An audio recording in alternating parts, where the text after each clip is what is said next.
yang nyuruh antum berbakti bukan bapak ibu antum, tapi yang menciptakan antum yang nyuruh antum berbakti. Cukup tubuh antum itu berasal dari darah orang tua antum. Lalu antum berpikir gak mau berbakti sama orang tua. Allah katakan hamalathu ummuhu kurha wa wada'athu kurha. Ibu kita hamil kita itu dalam kondisi yang sulit. Ada ibu yang harus bed rest demi anaknya lahir. Demi kita lahir, ibu kita itu bed rest. Capek dikit keluar darah. Ada yang harus hamil kita dalam kondisi dia ditinggal sama suaminya. Dia harus cari nafkah sendiri. Ada yang harus muntah-muntah demi kita. Allah wa wada'athu kurha, dan melahirkannya dalam kondisi sulit. Kadangkala perut ibu kita itu disobek demi kita keluar dari perut ibu kita. Antum meninggalkan luka di ibu. Itu dijahit. Kalau antum anak ketiga, Allahu Akbar, berapa kali dibelah perut ibu kita coba. Tubuhnya jadi jelek gara-gara kita. Tapi dia gak peduli, yang penting antum lahir dengan selamat. Kalau ibu kita dikasih pilihan, ini gak bisa diselamatkan dua-dua. Salah satunya akan meninggal dulu. Kira-kira apa kata ibu antum? Iya, gak apa-apa dok, selamatkan bayinya dok. Gak apa-apa dok, biar dia lahir dok. Subhanallah. Berapa banyak ibu yang meninggal dunia ketika dia melahirkan anak. Wa hamluhu wa fisaluhu 30 syahra. Hamilnya dan menyusuinya itu 30 bulan. Artinya bukan ketika antum lahir selesai lelahnya ibu kita. Memang ketika antum lahir dengan selamat, Allahu Akbar, ibu itu lupa dengan rasa sakit dia 9 bulan. Ibu itu lupa dengan jeritan dia mengeluarkan kita ketika kesakitan. Itu lupa. Dia tersenyum, dia bawa anaknya, ditaruh di dadanya. Allahu Akbar. Kalaupun ada air mata yang menetes, itu air mata kebahagiaan orang tua dengan hadirnya kita di muka bumi ini. Lalu kita bisa berjalan. Kita gak bisa apa-apa lahirnya. Tapi yang jelas kondisi kita tidak bisa berbuat apa-apa. Kita hanya bisa menangis jemaah. Antum lapar menangis, buang kotoran menangis. Siapa yang datang membersihkan kotoran antum? Ibu antum. Yang gendong antum siapa? Ibu antum. Dia susui. Subhanallah, sampai anaknya agak besar sedikit, diajari bicara sama ibunya, diajak ngomong sama ibunya, diajarin berdiri sama ibunya, diajarin berjalan sama orang tuanya. Allahu Akbar. Kemudian ketika antum sukses,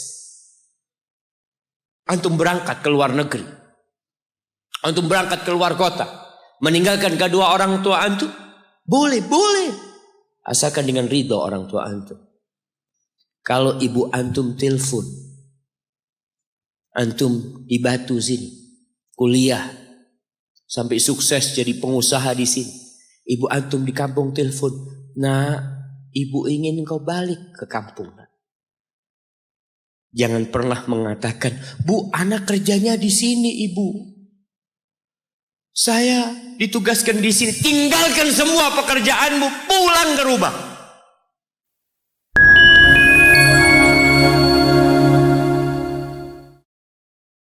Assalamualaikum warahmatullahi wabarakatuh.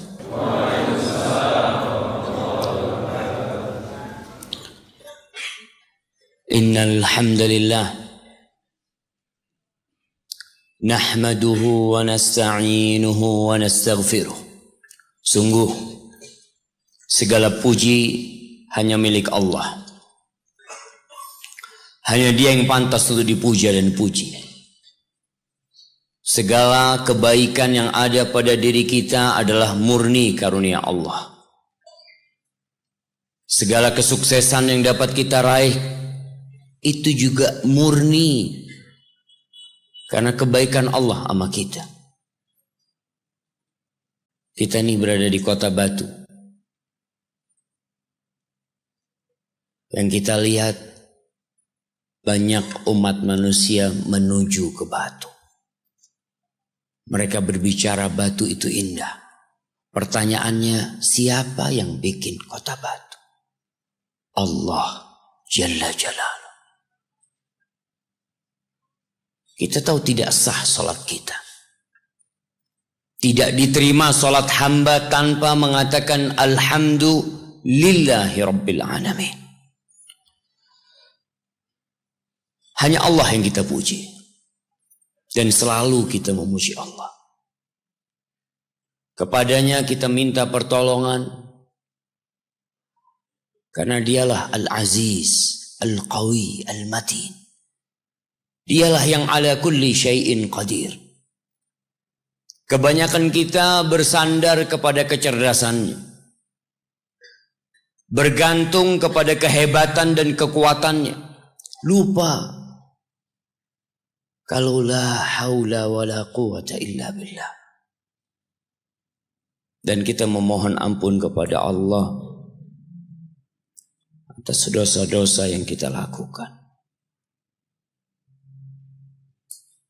Tiap hari nikmat Allah turun kepada kita. Dan tiap hari pula dosa-dosa kita diangkat, dipaparkan kepada Allah. Tapi Allah tutupi dosa-dosa kita. Andai bukan karena kebaikan Allah sama kita. Andai setiap kali kita berbuat dosa ditampakkan kepada umat manusia, kita nggak berani kumpul bersama di tempat ini.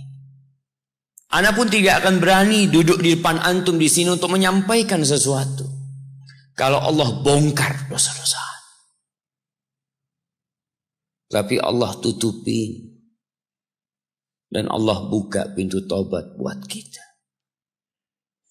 Namun kitanya yang kadangkala malas minta ampun sama Allah. Wa na'udzu billahi min syururi anfusina wa sayyiati a'malina. Dan kita berlindung kepada Allah dari kejahatan jiwa kita. Yang senantiasa memerintahkan kepada keburukan, mengajak kepada kemaksiatan. Allah mengatakan innan nafsa la'ammaratun bisu'. Sesungguhnya jiwa itu benar-benar memerintahkan kepada keburukan, jamaah. Susah diajak kepada kebaikan. Susah diajak datang ke rumah Allah. Antum bisa lihat, jarang-jarang masjid itu sholat subuh rame. Ini memang tiap subuh seperti ini jamaahnya.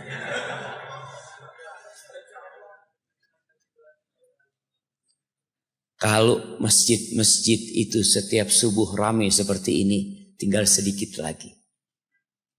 Allah akan berikan kejayaan kepada umat Islam. Tapi tidak. Mungkin seperti ini sebulan sekali. Allahu Akbar jamaah. Asqalus salati 'alal munafiqin.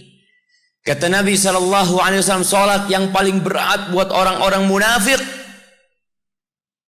salatul isya wa salatul fajr. Salat isya dan salat subuh. Kenapa? Karena orang munafik berangkat ke masjid. Berangkat kadang-kadang orang munafik ke masjid. Tapi berat buat dia. Idza qamu ila salati qamu kusala. Kalau mereka berdiri menuju ke tempat sholat untuk mendirikan sholat, mereka melakukannya dengan penuh kemalasan. Yura'unan nas. Mereka riya, hanya pencitraan sholat. Makanya sholat subuh ini berat. Dan alhamdulillah kita bisa sholat subuh di masjid. Semoga kita bukan termasuk orang-orang munafiqin. Asyhadu an la ilaha illallah wa asyhadu anna Muhammadan abduhu wa rasuluh. Sallallahu alaihi wa ala alihi wa ashabihi wa man tabi'ahum bi ihsanin ila yaumiddin. Ya Allah, semoga salawatmu, salam berkah dan nikmatmu senantiasa Engkau curahkan untuk hamba kekasihmu, untuk baginda Nabi kita Muhammad sallallahu alaihi wasallam, untuk manusia terindah yang pernah menginjakkan kakinya di muka bumi. Allahu Akbar. Antum kebayang nggak kalau ketemu Nabi sallallahu alaihi wasallam? Kita tuh kalau senang sama satu orang, kalau bahasa anak muda sekarang itu ngefan. Antum kalau ngefan sama satu orang itu, kita lihat orang-orang itu menunggu, menanti. Ana wallahi diingatkan oleh seorang tentang bagaimana indahnya berjumpa dengan Nabi SAW.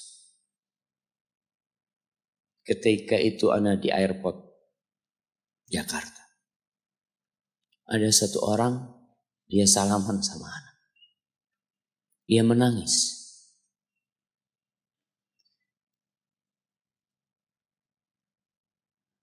Dia mengatakan, Ustaz, ana sering nonton kajian Ustaz. Ana senang sama Ustaz. Dia mengatakan, ana nangis ini Ustaz. Ana bahagia Ustaz bisa berjumpa Ustaz. Lalu gimana bahagianya kalau berjumpa dengan Nabi Muhammad SAW? Itu kalau kita cinta sama Nabi. Kebanyakan kita hanya pandai berbicara tentang cinta. Benarkah antum mencintai Rasul sallallahu alaihi wasallam? Benarkah kita mencintai Allah Jalla Jalaluh? Yang kata Allah, tatkala ada manusia-manusia yang mengklaim dirinya cinta kepada Allah, Allah turunkan satu ayat ujian buat mereka. Allah mengatakan, "Qul in kuntum tuhibbunallah fattabi'uni yuhibbukumullah wa yaghfir lakum dzunubakum." Katakan kepada mereka yang mengaku mencintai Allah, kalau benar cinta kalian kepada Allah, maka ikutin aku, kata Nabi. Ikutin Nabi. Ikutin ajarannya. Ikutin agamanya. Ikutin sunnahnya. Tegakkan syariatnya. Itu kalau engkau ngaku cinta. Allah akan cinta sama kalian. Dan Allah akan mengampuni dosa-dosa kalian. Tapi jemaah, benarkah kita mengikuti Nabi? Sholawat aja jarang. Antum tanya sama diri antum. Kemarin tuh hari Jumat. Afdalul ayyam. Sayyidul ayyam. Khairu yaumin tala'at fihi syams. Hari yang termulia yang pernah terbit matahari di dalamnya. Hari Jumat. Itu kata Nabi SAW. Fa'aksiru fihi. Fa'aksiru fihi as-salata alaihi. Kalian banyak-banyak bersalawat kepadaku pada hari itu. Antum tanya, berapa kali antum bersalawat buat Nabi pada hari Jumat kemarin?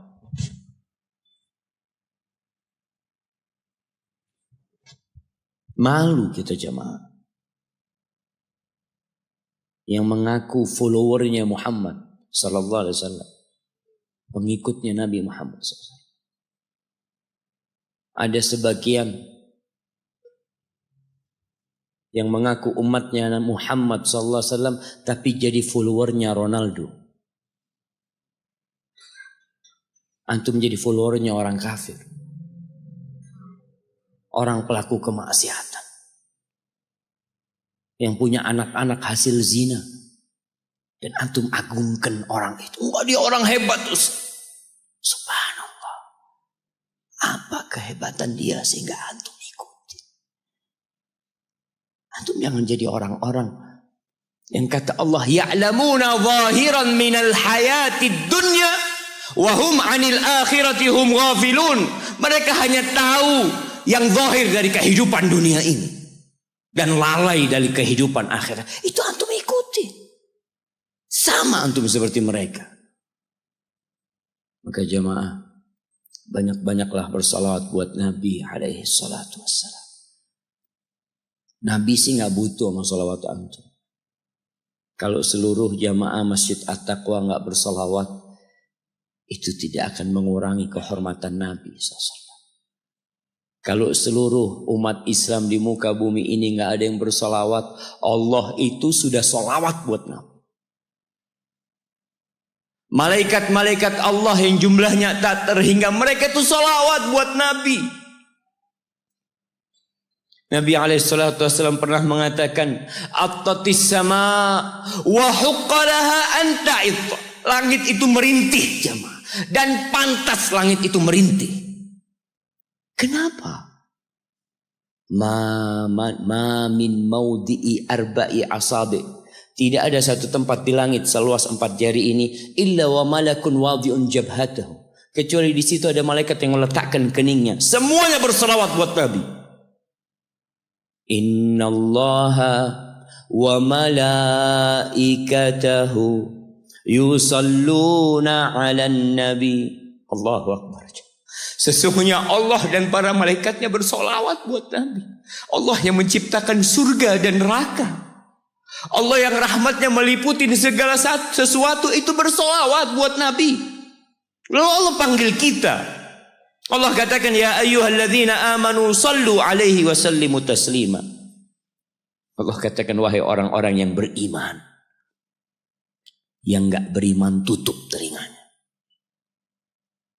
Allah hanya panggil yang beriman. Allah hendak memberikan hadiah yang agung buat orang-orang beriman. Kalian bersolawatlah dan bersalamlah buat Nabi alaihi salatu wassalam. Allahumma salli wa sallim wa zid wa barik wa an'im ala sayyidina wa maulana Muhammadin wa ala alihi wa ashabihi ajma'in. Amma ba'd. Jemaah, hari ini tanggal berapa? Tanggal 22 katanya. Kebanyakan kita mengatakan hari ini tanggal 22. Karena tahu sebentar lagi tahun baru. Tahun barunya orang Nasrani. Ada sebagian mengatakan, insya Allah Pak Ustadz ketemu tahun depan. Tahun depan apa? Sekarang ini tanggal 14 Rabiul Awal. Rabiul Tsani afwan. 14 Rabiul Tsani. Enggak ada tahun depan. Kita ketemu insyaallah bulan Jumadal Ula. Enggak ada insya. Buat kita umat Islam yang Nasrani silahkan. Kalau antum merasa Nasrani, enggak Ustaz, anak ikut kalender Masehi. Kita ini jamaah di Indonesia mayoritas jamaah. Kita itu mayoritas. Tunjukkan di negeri ini bahwa kita muslimin. Kita gak kenal sama Masehi. Nabi gak pernah kenal dengan Masehi. Abu Bakar gak kenal. Umar gak kenal. Utsman gak kenal. Ali gak kenal. Kita kenal. Dan kita merasa lebih baik dari mereka. Gak ada. Hari ini tanggal 14 Rabiul Tsani. Rabiul Akhir. 1440 Hijriah. Kemarin kita selesai bulan Dzulhijjah. Penghujung tahun umat Islam itu penuh dengan ibadah. Haji di bulan Dzulhijjah. Awal tahun umat Islam itu penuh dengan ibadah. Bulan Muharram. Afdhalus siyam ba'da Ramadan syahrullahil Muharram. Sebaik-baiknya puasa setelah bulan Ramadan adalah bulan Allah, bulan Muharram jamaah. Itu awal tahun umat Islam. Akhirnya haji, awalnya bulan Muharram. Tapi Biasa-biasa aja kita menghadapi bulan Muharram. Coba. Allah jemaah. Di tanggal 14, tapi karena kebanyakan umat Islam di Indonesia ini nggak tahu sama tanggal 14 Rabiul Tsani. Kenapa? Salah satu penyebabnya jemaah, gaji kita itu pakai Masehi. Coba gajinya pakai Hijriah, insya Allah hafal semua umat Islam. Karena yang dia hafal itu dunianya. Bukan karena cinta dengan Hijriah, bukan Ustaz. Kenapa? Ya karena gajinya pakai bulan Islam. Terpaksa ya harus menghafal. Untuk bayar utang Ustaz. Betul jemaah. Maka yang punya perusahaan, punya apa, bikin gajinya pakai Hijriah. Tukangnya insya Allah hafal bulan Hijriah. Gak usah antum suruh. Gak usah disuruh. Insya Allah dia akan menghafal. Tanggal 22 Desember ditentukan oleh Bung Karno menjadi Hari Ibu. Iya. Oleh Bung Karno, oleh siapa? Tanggal 22 ini bukan Hari Ibu sedunia jemaah. Bukan. Di setiap negara punya Hari Ibu. Ada yang bulan Mei, ada yang macam-macam bulan mereka. Mereka menentukan hari Ibu. Antum baca sejarahnya. Ana wallahu a'lam ya. Kadangkala sejarah itu dibikin. Ada yang mengatakan ditentukan Hari Ibu karena banyak yang protes dengan Hari Kartini. Umat Islam banyak yang protes atau sebagian orang protes karena Ibunda Kartini hanya seorang wanita yang dari mana? Dari Jepara apa dari? Iya, sana aja. Sebatas itu dia. Kenapa kok harus merayakan harinya dia? Hari Ibu nggak ada.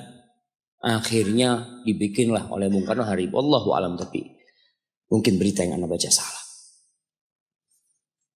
Tapi ketahuilah jamaah bahwa umat Islam tidak kenal dengan Hari Ibu. Sekali lagi muslimin, kita nggak kenal dengan Hari Ibu. Kenapa? Karena semua hari kita milik ibu kita. Pantaskah ibu kita? Pantaskah ibu kita yang hamil kita selama 9 bulan melahirkan kita, mempertaruhkan nyawanya, menyusui kita, sehingga tubuh kita semua tidak lain adalah darah dagingnya. Dan antum bisa melihat pusar yang ada di perut antum. Antum kalau mandi antum lihat pusar antum. Dari situ antum pernah minum darah ibu antum selama 9 bulan. Dari sana. Pantaskah orang yang berkorban segala-galanya buat kita dapat 1 hari dari kehidupan kita? Hanya sehari. Hanya sebuah hadiah. Hanya ucapan terima kasih sekali dalam setahun. Dalam 354 hari. Dalam setahun berapa hari jemaah? Dalam setahun berapa hari? 354 atau 355. Itu umat Islam. Kalender Hijriah. Tapi kalau antum pakai kalender Masehi 360, 65. Kita umat Islam. Apakah pantas ibu kita hanya dapat 1 hari?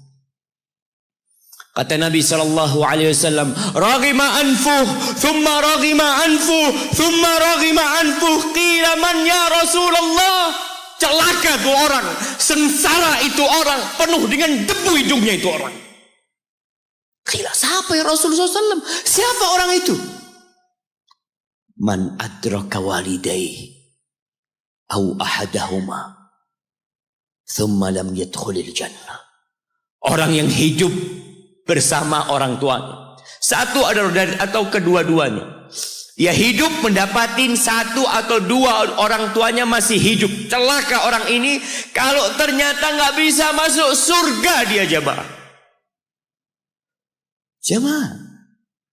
Pintu surga yang paling indah, kata Nabi SAW, itu orang tua kita, bapak ibu kita. Dan dia dekat sama kita. Dialah yang melahirkan kita. Dialah yang punya jasa besar sama kita. Kalau kepada mereka antum nggak bisa masuk surga lewat keduanya, antum mau lewat pintu yang mana masuk surga? Ustaz, ana mau masuk lewat pintu sodakoh. Bisa jadi sodakoh antum hanya pencitraan dari antum. Karena sama orang tua antum nggak baik. Antum berbuat baik sama manusia. Antum bangun masjid. Antum bantu anak yatim. Sama orang tua sendiri nggak baik. Berarti antum riak selama ini berbuat.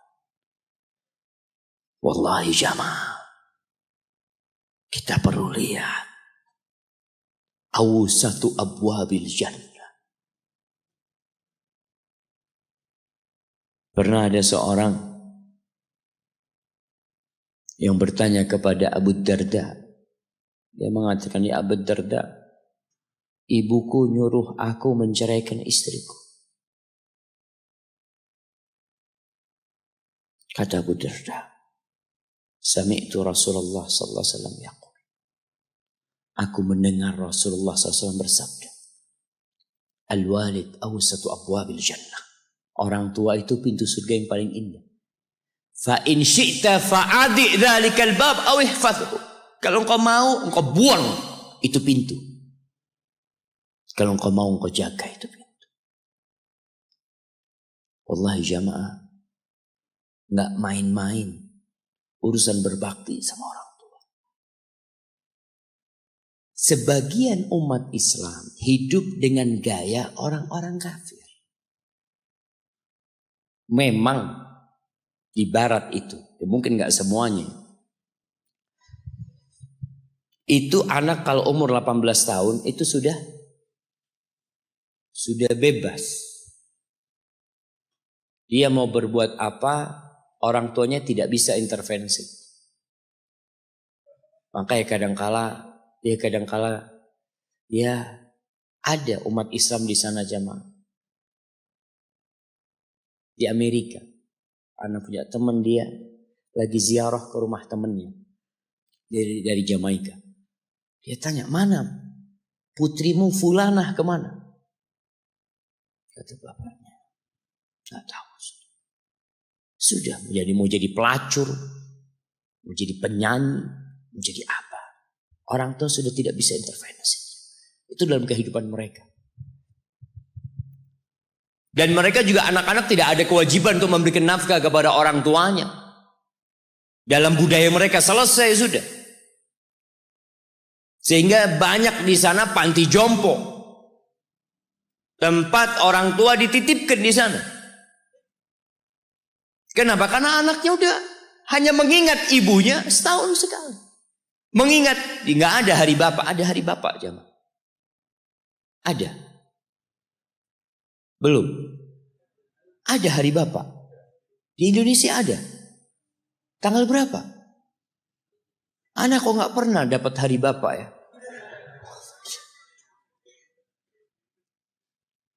Jamaah, kunu du'atan wa antum saumitun.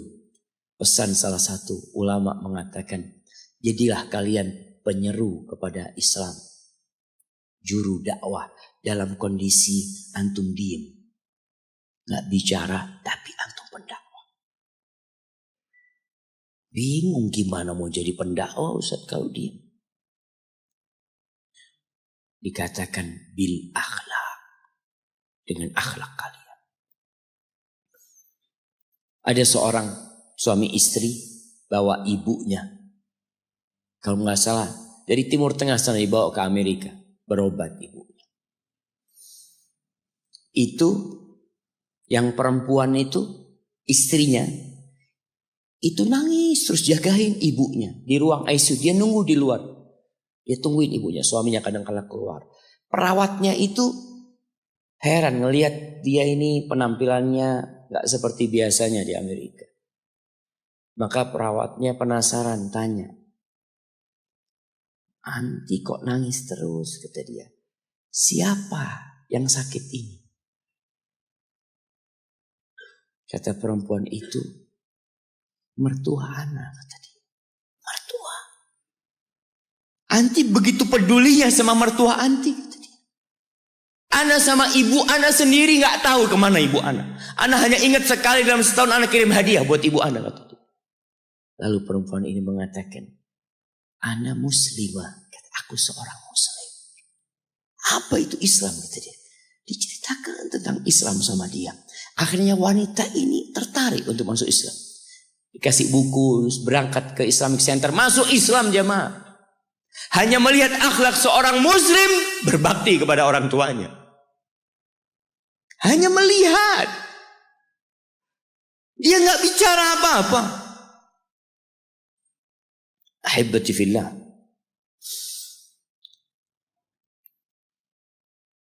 Di surat Al-Ahqaf ayat 15.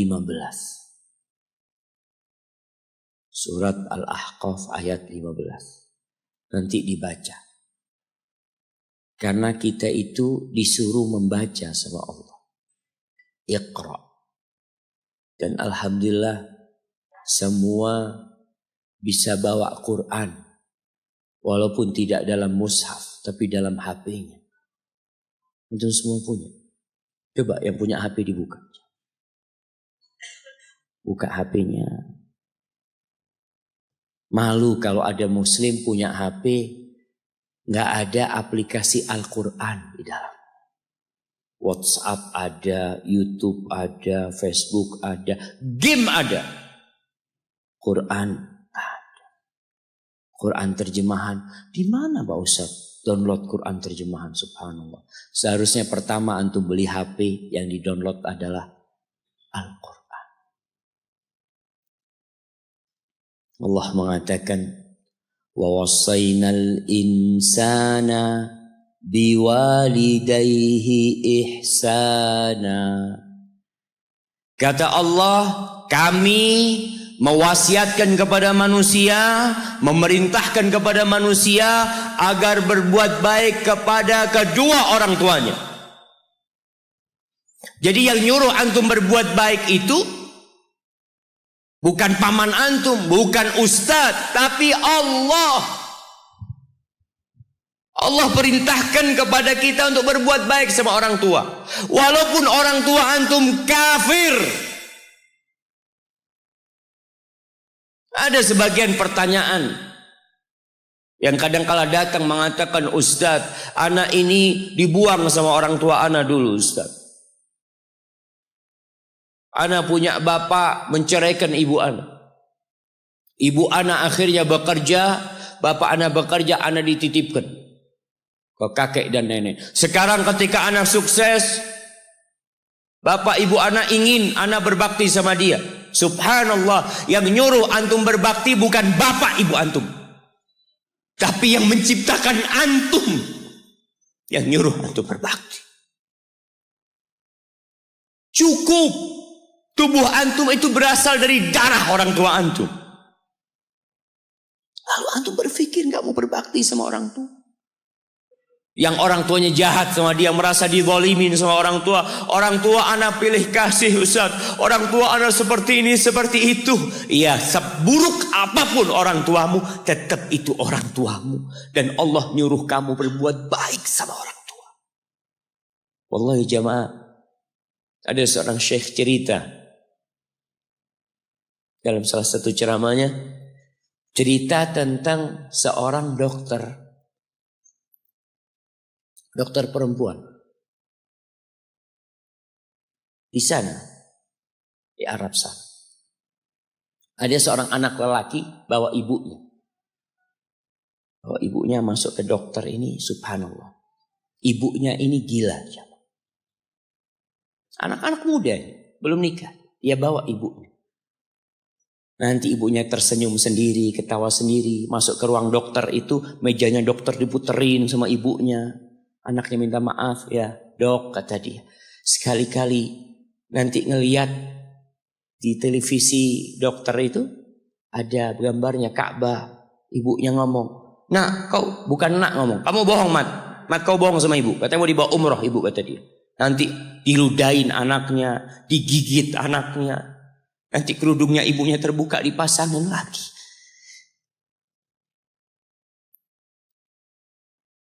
Itu dokter tanya sama anaknya, ini siapa?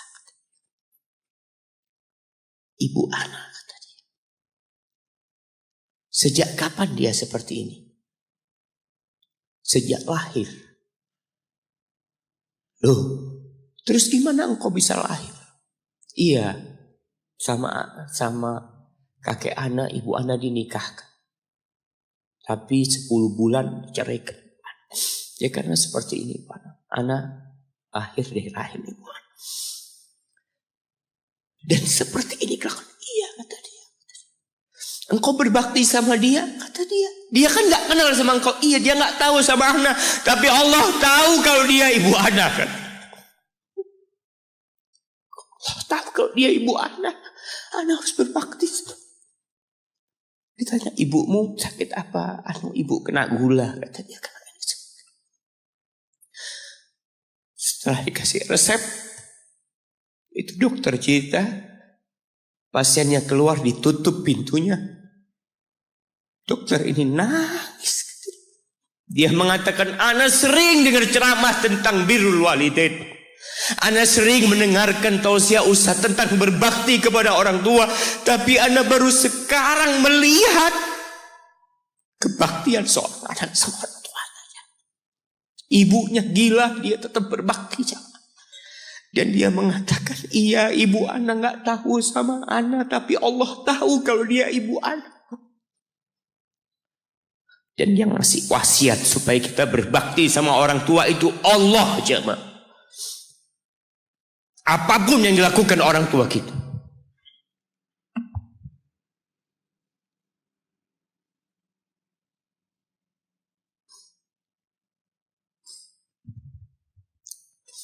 Apalagi ibu.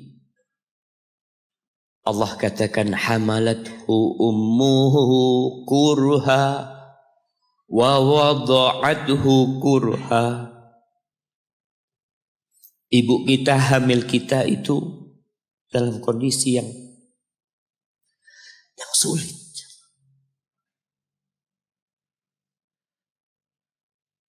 Ada ibu yang harus bed rest demi anaknya lahir.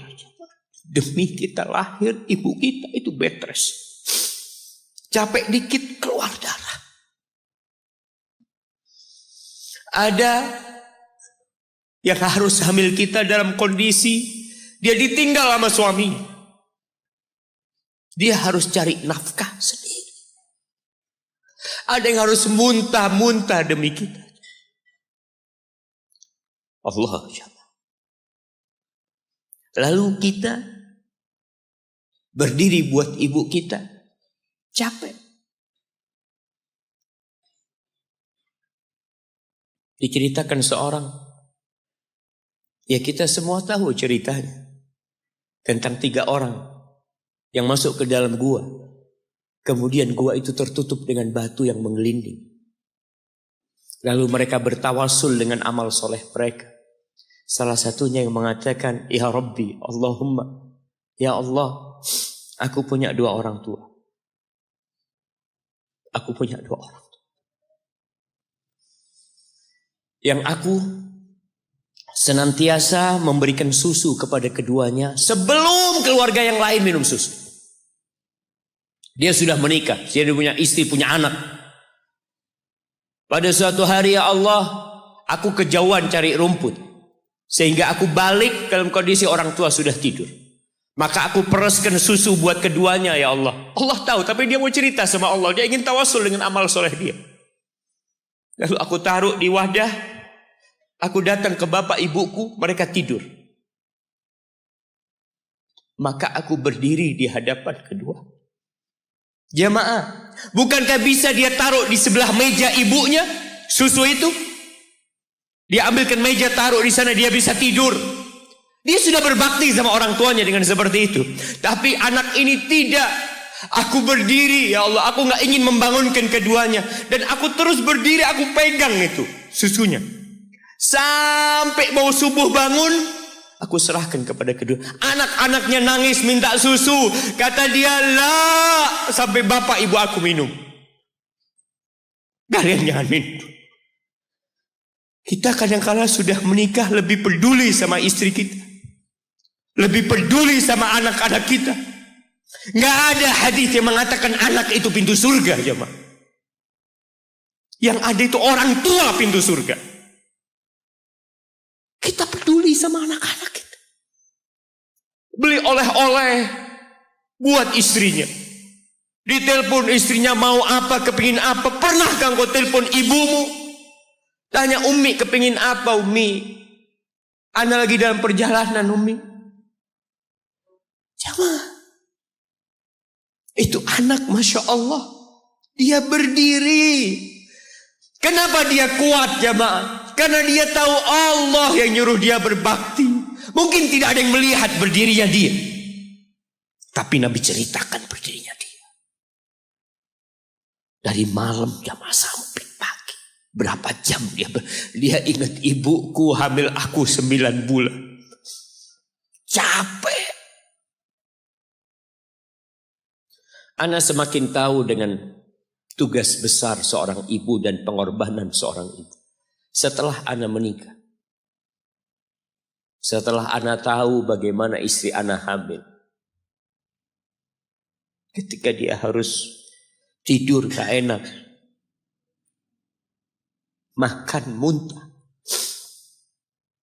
Muntah aja mah Ana melihat istri Ana sampai lemas dia. Ana ingat begini ibu Ana hamil. Lalu kita lupa aja mah. Kita sok sukses. Mungkin engkau lebih sukses dari orang tuamu.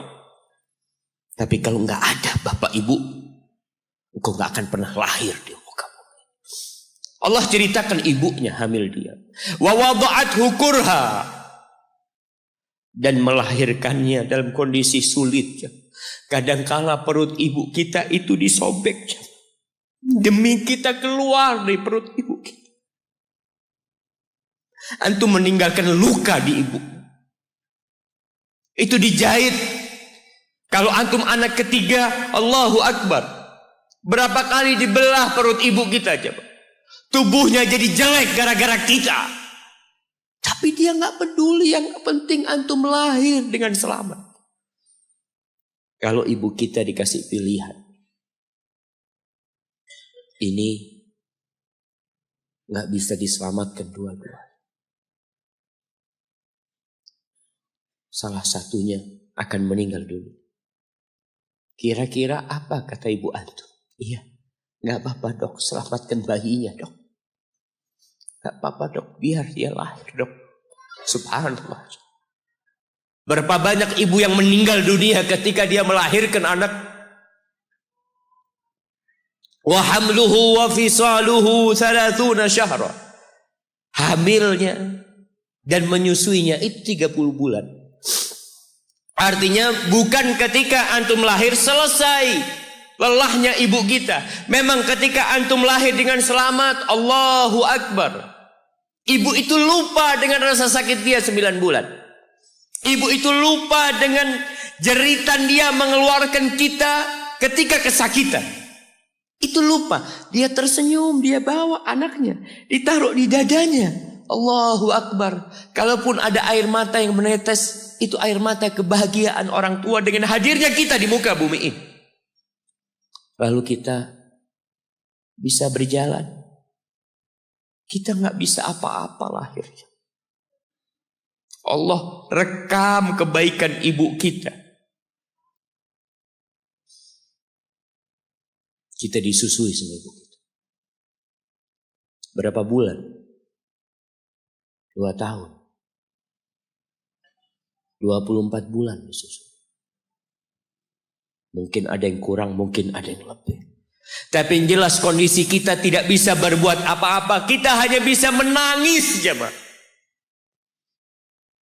Antum lapar menangis, buang kotoran menangis. Siapa yang datang membersihkan kotoran antum? Ibu antum.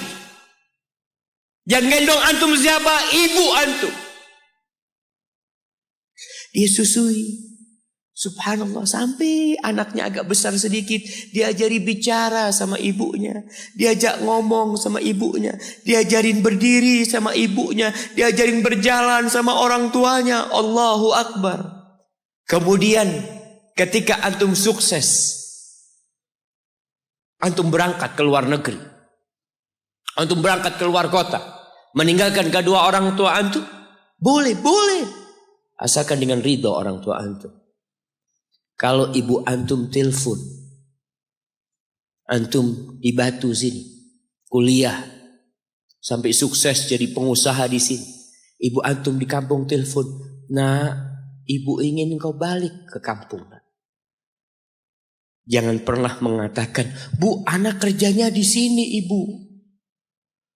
Saya ditugaskan di sini. Tinggalkan semua pekerjaanmu, pulang ke rumah.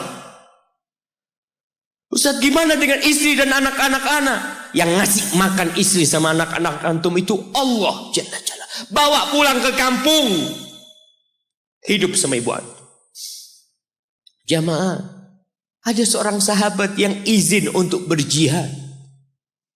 Izin untuk mendapatkan surga yang paling tinggi. Izin untuk bisa memberikan syafaat kepada 70 dari keluarganya. Kalau dia mati syahid, dia datang kepada Nabi SAW, ditanya, bapak ibumu hidup? Iya, kata dia, pulang engkau ke sana. Fazammal jannah, di sana ada surga. Ilzam rijlaiha, engkau tetap di kaki ibu. Ini mau jihad, bukan mau cari fulus, jemaah. Bukan mau cari kenikmatan dunia, dia mau cari surga. Tapi pintu surga yang paling baik orang tua dapat jauh-jauh. Jamaah, Allah, ketika antum nangis di kasur ibu di dapur lagi masak, dimatikan kompornya, dia datang jumpai antum. Antum lihat, anak sering lihat ketika kajian, bagaimana seorang ibu yang gendong anaknya yang nangis. Dia ingin dengarkan kajian, tapi engkau menghalangi dia untuk mendengarkan kajian dengan baik. Dia harus gendong. Kadang-kadang nggak boleh deket-deket kajian, yang bawa anak tempatnya lain, dan dia nurut. Engkau ganggu hidup dia dari sejak engkau lahir. Kemudian setelah engkau dewasa, engkau nggak berbakti sama ibu. Lupa dengan wa hamluhu wa fisaluhu 30 syahr. Di masa Umar bin Khattab, ada seorang yang datang kepada Umar mengatakan, ya Amirul Mukminin,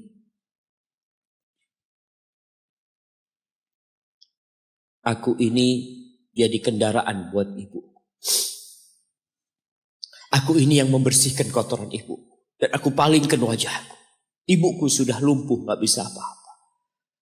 Dan aku berusaha untuk berbakti sama dia. Aturani qad jazaituha. Gimana menurut? Apakah aku sudah balas kebaikan ibuku? Kata Umar, la. Kata dia, enggak, belum. Ya Amirul Mukminin, bukankah aku sekarang ini telah berbuat kepada ibuku seperti ibuku berbuat kepadaku waktu aku kecil? Artinya sama pekerjaannya sekarang ini. Aku yang menyuapin ibuku, aku yang membersihkan ibuku, yang mengantarkan dia ke kamar mandi. Semua yang pernah dilakukan ibuku, kira-kira sudah aku lakukan semua sekarang. Kata Umar, enggak sama, kata dia. Ibumu waktu merawatmu ketika engkau kecil, ibumu berharap engkau bisa hidup. Sedangkan engkau sekarang merawat ibumu ketika sudah tua sakit-sakitan, engkau berharap ibumu mati.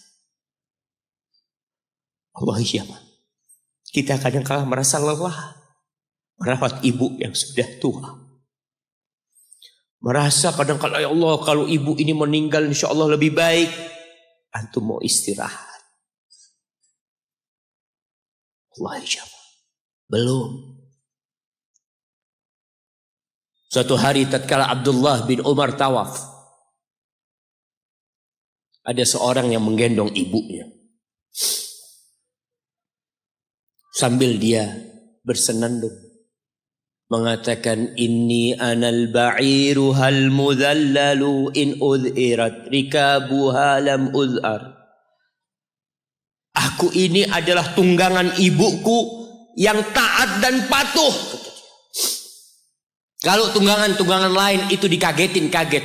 Aku tidak pernah membuat ibuku kaget di atas punggungku. Lalu bertemu dengan Abdullah bin Umar bin Khattab. Ia bertanya, kira-kira aku sudah balas enggak kebaikan ibuku? Aku ini bawa ibuku dari Yaman. Dari Yaman. Mungkin 2000 kilometer. Dia gendong ibu. Sampai melaksanakan ibadah haji semua dia di punggung, ibunya di punggungnya. Dia tanya, aku sudah balas enggak kebaikan ibuku? Apa kata Abdullah bin Umar bin Khattab? Wala bitalqatin min talaqat. Rasa sakit ibumu ketika dia mengeluarkanmu, yang ibu itu kesakitan, satu rasa sakitnya belum engkau balas. Bagaimana dengan kebaikan dia yang lainnya? Tapi engkau telah berbuat baik kepada ibu. Maka kita nggak boleh merasa sudah berbuat baik sama ibu kita. Apalagi merasa sudah balas budi. Na'udzubillah min dzalik.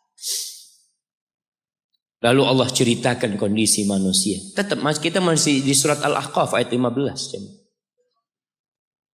Allah mengatakan hatta idza balagha ashuddahu wa balagha arba'ina sana.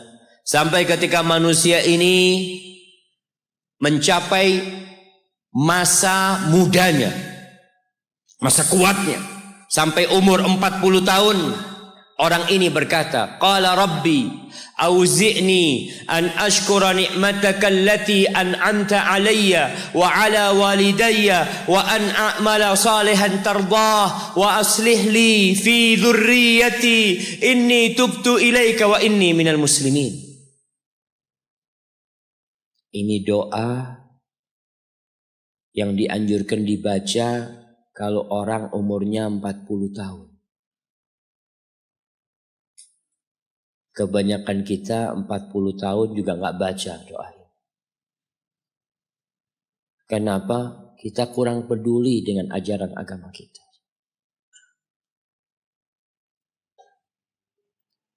Ada istilah yang mengatakan hidup itu dimulai dari umur 40 tahun.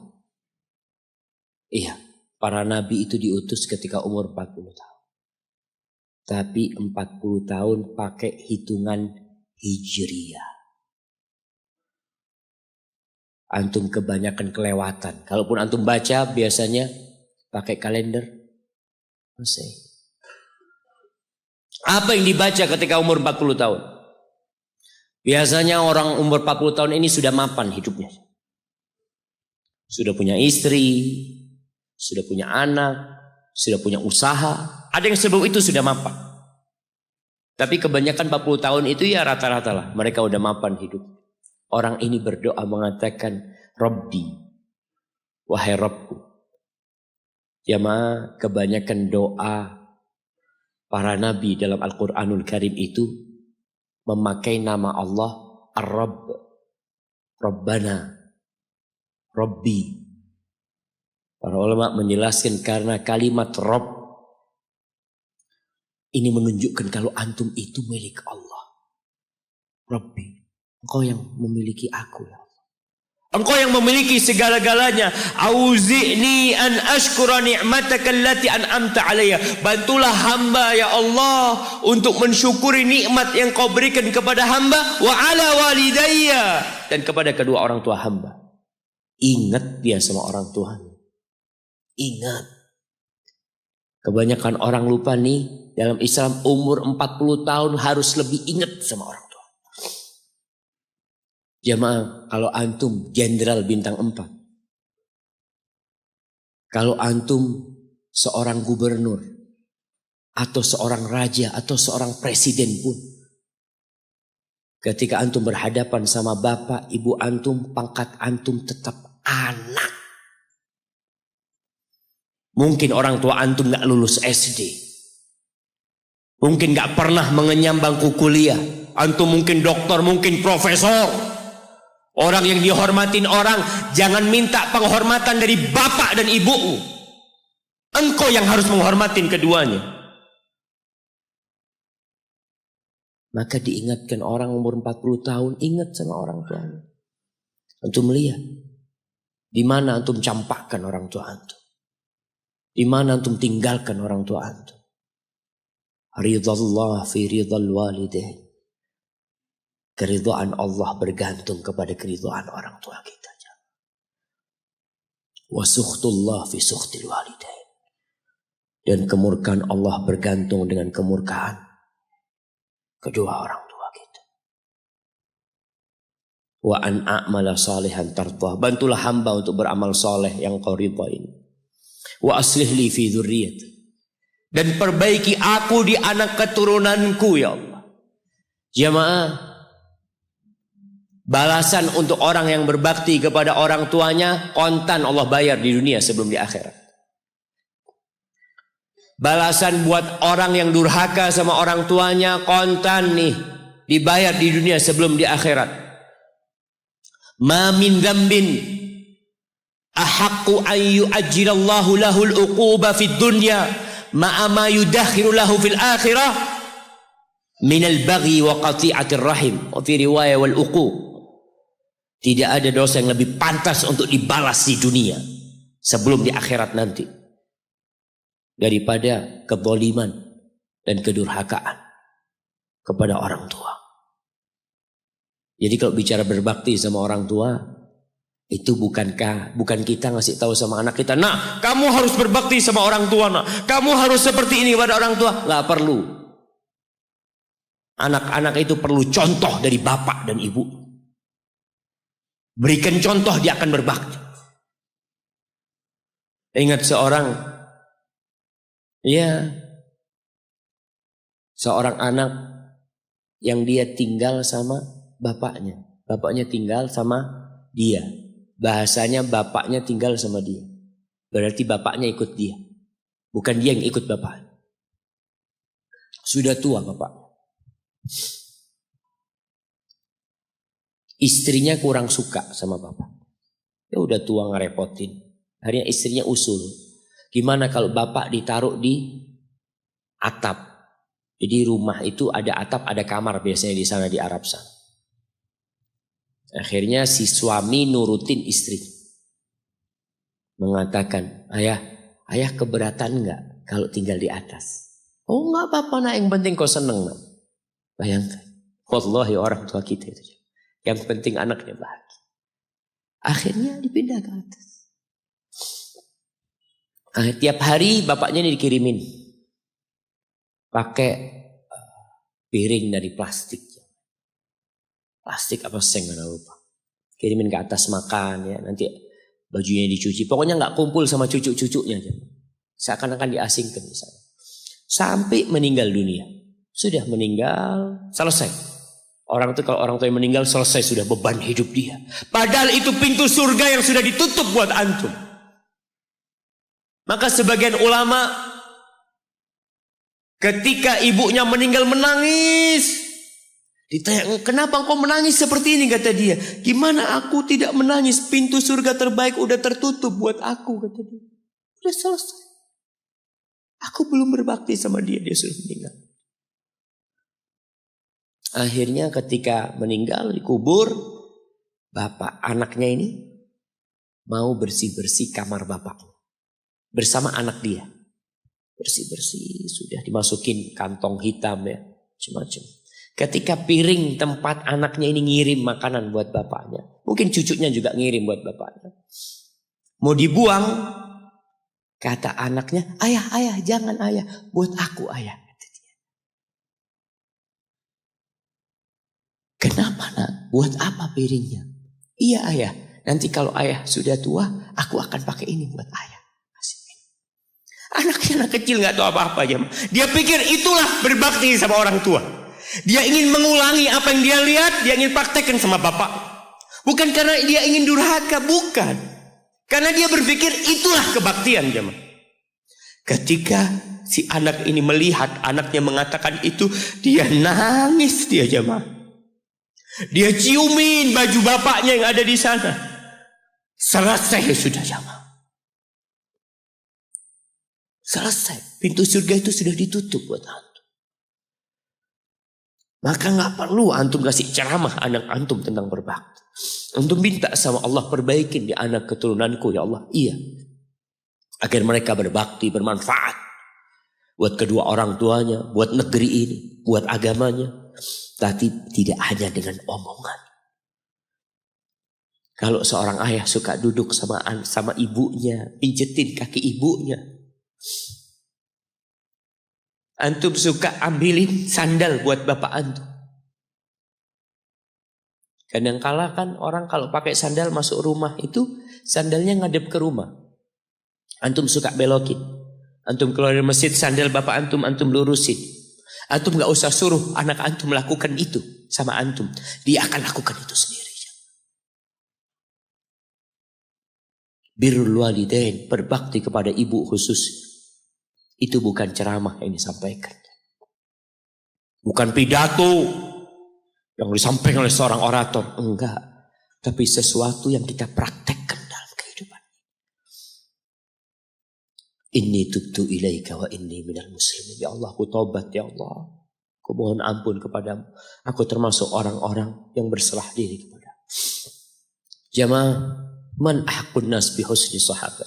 Siapakah manusia yang paling pantas mendapatkan kedekatan kita sama dia? Sahabati. Bukan hanya servis dari kita, tapi pendampingan dari kita. Kita lebih sering duduk sama sahib-sahib kita. Ini ketika sahabat bertanya, siapa ya Rasul sallallahu alaihi wasallam? Qala ummuk, ibumu. Qultu tsumma man? Setelah ibu siapa? Ummuka, ibumu lagi. Qultu tsumma man ya Rasulullah? Iya, aku tahu ibu. Kemudian ibumu lagi. Qultu tsumma man? Tsumma abuk, baru bapakmu, baru orang yang dekat lainnya. Bayangkan Rasulullah sallallahu alaihi wasallam ya, sampaikan ini kepada ya aktivis gender yang mengharapkan persamaan lelaki dengan wanita.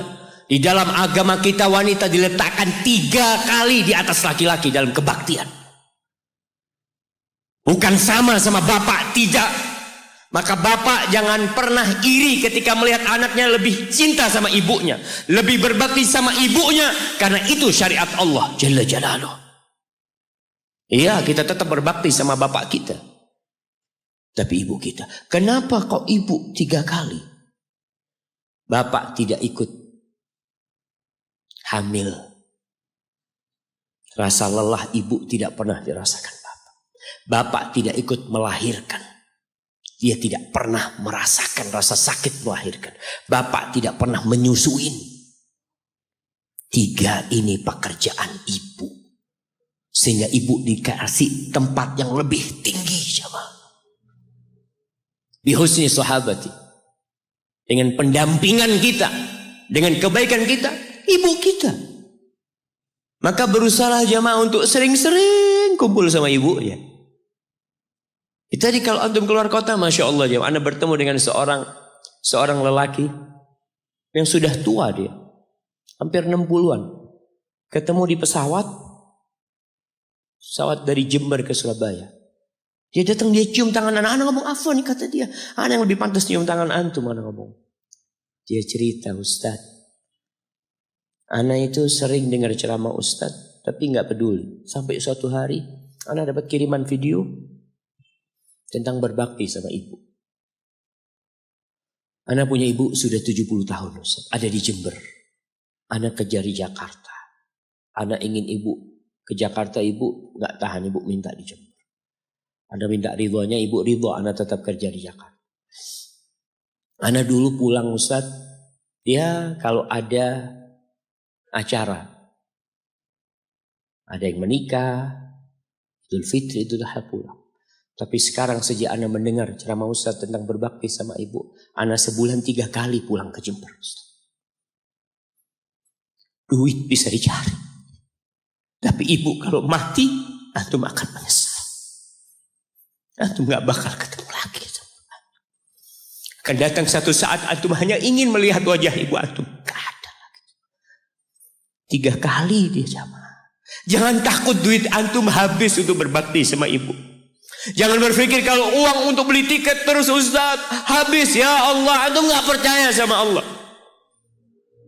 Rasul sallallahu alaihi wasallam mengatakan, "Man ahabba ayyubsata lahu fi rizqihi wa yunsa lahu fi athari falyasil rahimah."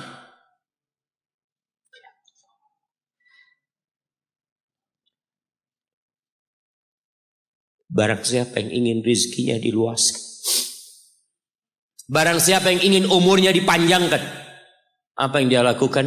Sambung rahimnya. Sambung rahim. Rahim kita sendiri, ibu kita. Kita dari sana keluar. Itu yang paling berhak mendapatkan kebaktian kita. Antum jangan takut kehabisan waktu. Ketika antum berbakti sama orang tua, Allah berkahin waktu antum. Jangan takut duit antum habis, Allah lipat gandakan apa yang antum keluarkan. Tapi kadang-kala kita nggak yakin.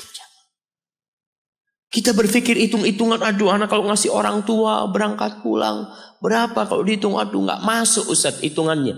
Antum biarkan malaikat yang itu. Kiraman katibin ya'lamuna ma taf'alun. Allah tuh punya malaikat mulia yang tugasnya mencatat. Dia tahu dengan apa yang antum kerjakan. Biarkan mereka yang mencatat. Biarkan mereka yang menghitung. Wallahi jamaah, kita tuh disuruh dekat sama orang tua kita. Apalagi kalau orang tua kita minta. Kalau enggak, ya mungkin dia ridho jauh. Tapi jangan dipikir dia suka antum jauh dari dia. Maka sebagai bentuk kebaktian anak, tetaplah antum dekat sama orang tua. Yang terakhir, di surah Luqman, ketika Allah mewasiatkan agar kita berbakti sama orang tua kita. Lalu Allah mengatakan, wa in jahadaka ala an tusyrika bi ma laysa laka bihi ilm fala tuti'huma. Kalau kedua orang tuamu memaksamu untuk melakukan kesyirikan, melakukan kekufuran, jangan taat kepada keduanya. Fala tuti'huma, jangan taat, jangan patuh. Tapi setelah itu Allah mengatakan, wa sahibhuma fid dunya ma'rufa. Sahibhuma, jadikan orang tua antum sahib antum. Temanin dia, jangan ditinggal. Kebanyakan di antara kita berkata, Ustaz, abah ana belum dapat hidayah, ibu ana belum dapat hidayah. Pertanyaannya, antum hidup di mana, ibu antum hidup di mana? Ana hidup di Jakarta, ibu ana hidup di kampung, orang tua ana hidup di kampung, antum setahun kali pulang. Kata Allah, sahibhuma fid dunya ma'rufa. Ini yang kafir. Temanin keduanya dalam kondisi penuh dengan kebaikan. Haibati fillah, sekali lagi ana sampaikan bahwasanya kebaktian kepada orang tua itu memiliki kedudukan yang tinggi setelah bertauhid kepada Allah. Wa qadha rabbuka alla ta'budu illa iyyah wa bil walidain ihsana imma yablughanna 'indaka al-kibara ahaduhuma aw kilahuma fala taqul lahumā uffin wa la tanharhuma wa qul lahumā qawlan karīma. Antum baca nanti surat Al-Isra ayat 23. Antum baca, jangan cuma dengar, baca tafsirnya. Supaya antum tahu bagaimana Allah menyuruh kita untuk berbakti kepada orang tua kita dan apa yang Allah inginkan. Hadza wallahu a'lam bissawab. Itu yang bisa ana sampaikan pada kesempatan kali ini. Apabila itu benar, itu dari Allah Jalla Jalaluh. Kalau ada yang salah dan kurang berkenan, itu dari diri ana pribadi, Allah dan Rasul yang terbebaskan dari kesalahan. Baik, kita masuk ke sesi tanya jawab. Ini pertanyaan Ustaz.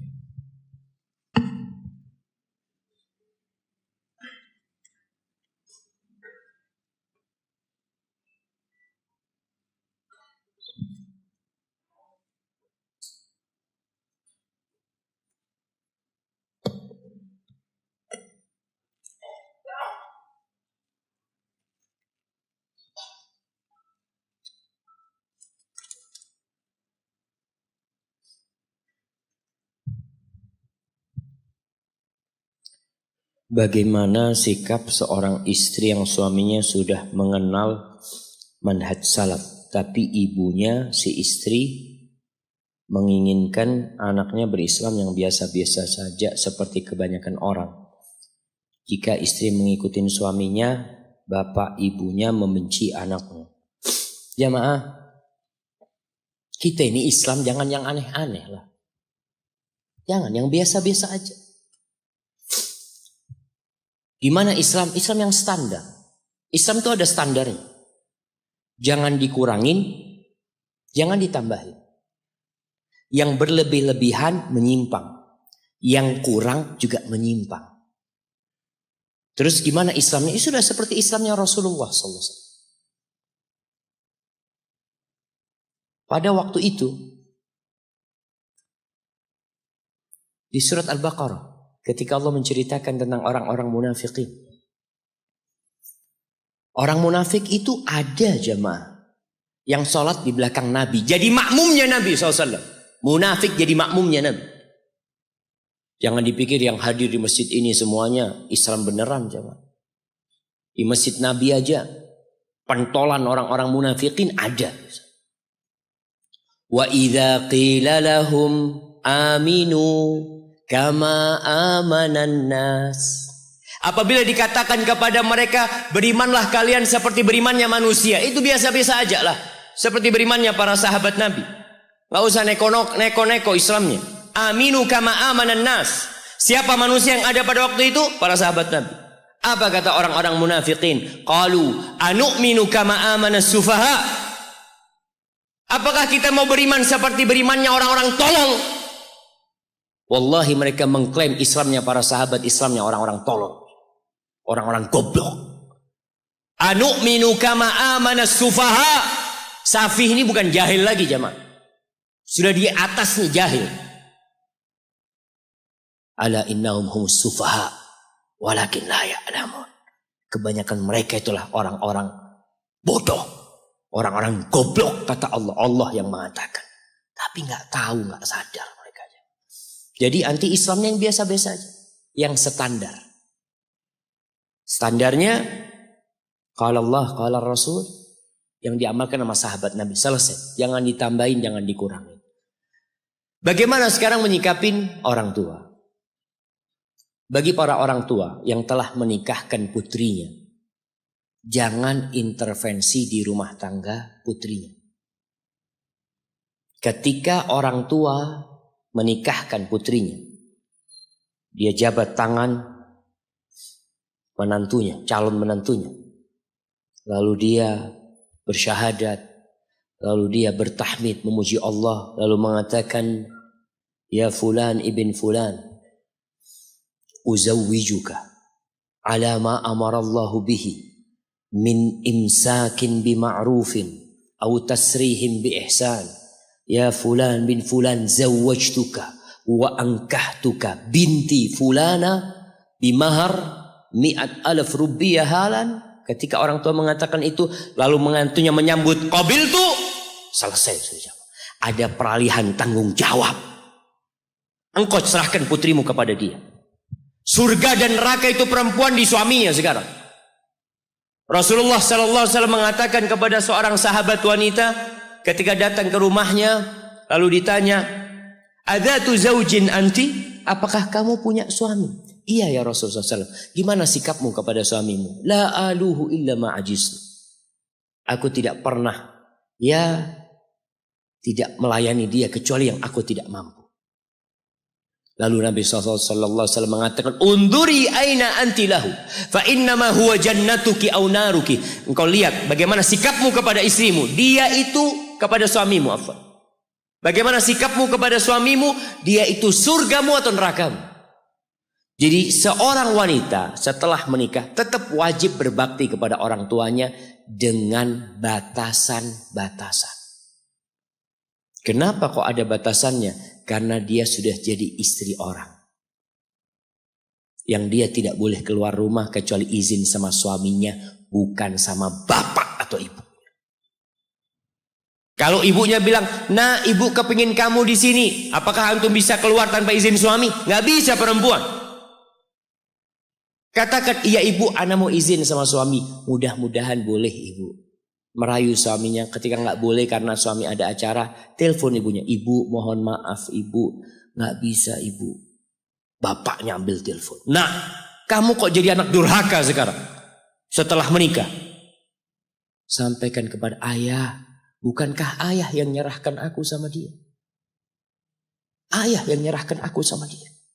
Ayah yang ngawinkan aku sama dia. Kalau orang tua tidak ingin itu anak nurut sama suaminya, jangan pernah dinikahkan putrinya. Taruh di rumahnya. Tapi ketika engkau nikahkan, kesian itu anak perempuan kalau ada dua pemimpin. Dia harus taat sama bapak, taat sama suami. Bagaimana hidup dia? Kalau taat sama bapaknya dimarahin sama suaminya. Taat sama suaminya dimarahin sama bapaknya. Maka dalam Islam seorang wanita yang sudah menikah, dia wajib taat sama suaminya. Sama bapaknya, ya taat selama tidak bertentangan dengan perintah suaminya. Dia minta izin, nggak bisa seenak. Kadangkala orang tua, ketika anaknya menikah sama suaminya disuruh berhenti kerja. Sudah ngomong, dek, udah ya, nggak usah kerja. Aku yang akan jadi tulang punggung keluarga. Aku harap engkau ngurusin rumah dan anak-anak. Bapaknya marah, mengatakan nggak boleh berhenti kerja. Ya Allah.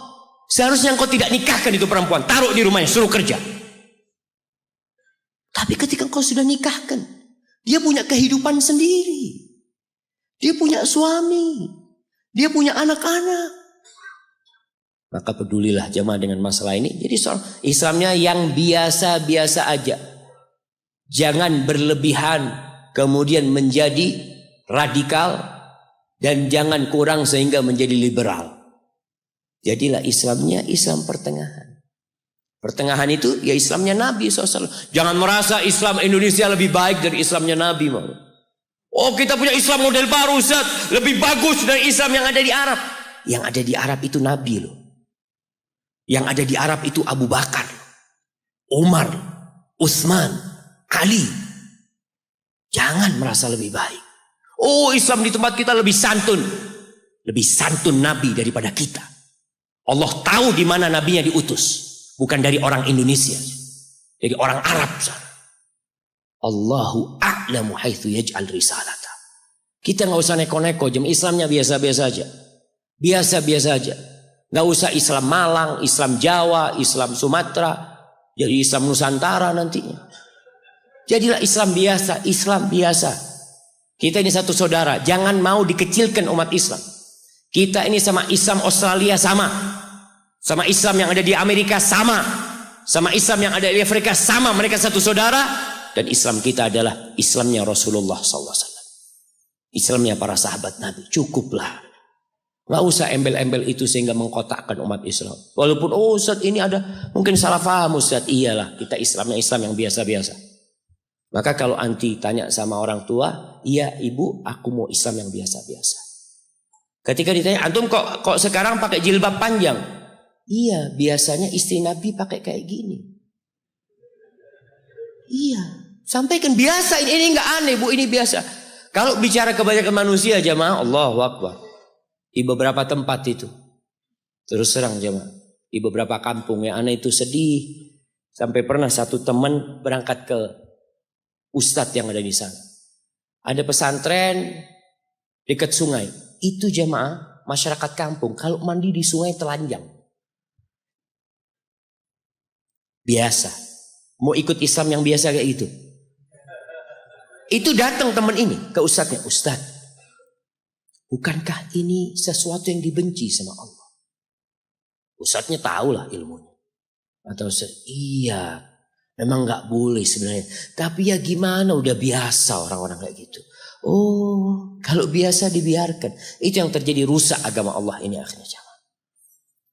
Barakallahu fikum. Dan anti hafal, anti tetap berbakti sama orang tua. Mohon maaf sama orang tua. Orang tua benci nggak apa-apa. Yang penting Allah ridho. Yang penting Allah ridho. Kalau urusan agama kan tadi nggak boleh kita taat sama orang tua dalam kemaksiatan. Ustadz, saya memiliki orang tua yang sudah broken home. Dan ibu saya seorang mu'alaf. Tetapi sekarang murtad. Bagaimana cara saya mendakwain beliau untuk kembali ke agama Islam? Wallahi jamaah, kita tahu diperbolehkan menikah dengan wanita ahlul kitab. Walaupun dia nggak masuk Islam. Tapi kewajiban suami tatkala itu besar. Dia punya kewajiban mendakwain Islam kepada istrinya, menjaga anak-anaknya juga. Dan ada orang-orang yang masuk Islam hanya karena menikah. Artinya dia itu nggak yakin Islam sebagai agama yang benar.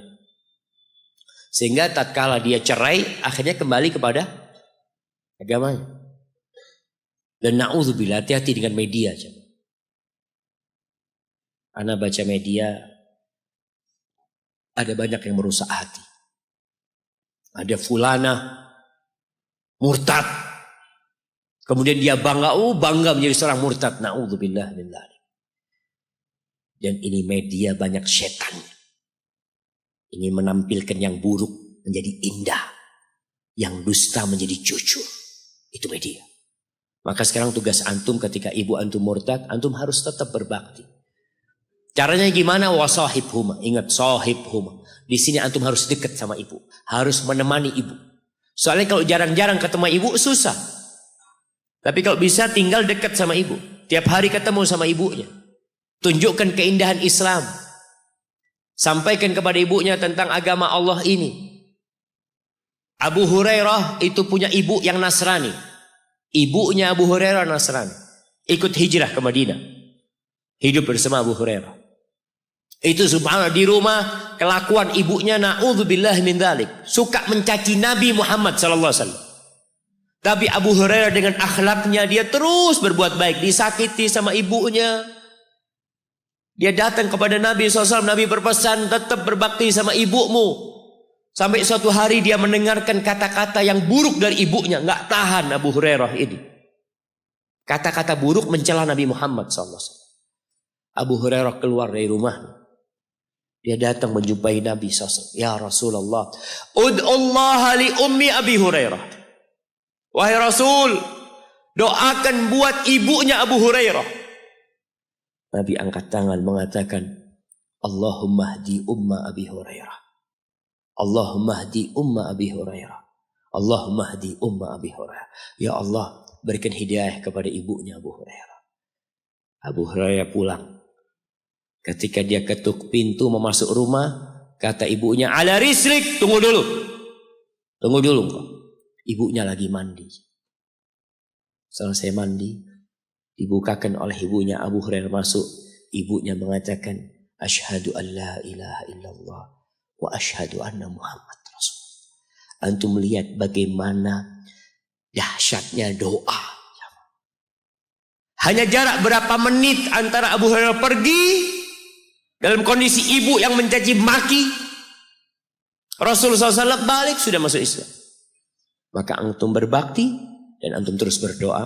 Semoga Allah memberikan hidayah kepada ibu anak.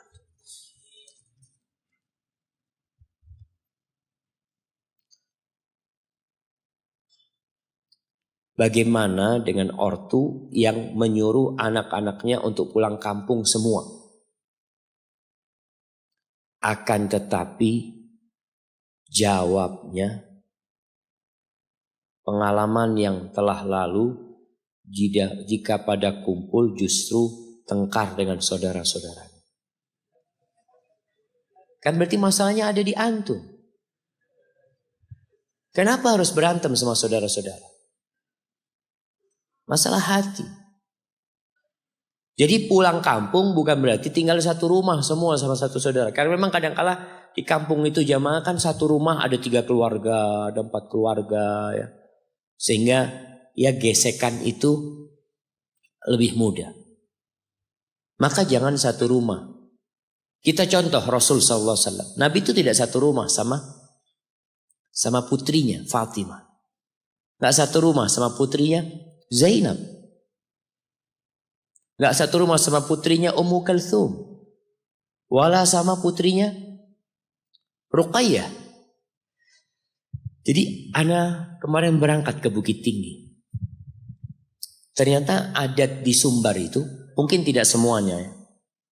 Itu kalau anak laki meninggal, anak laki itu hidup sama mertua.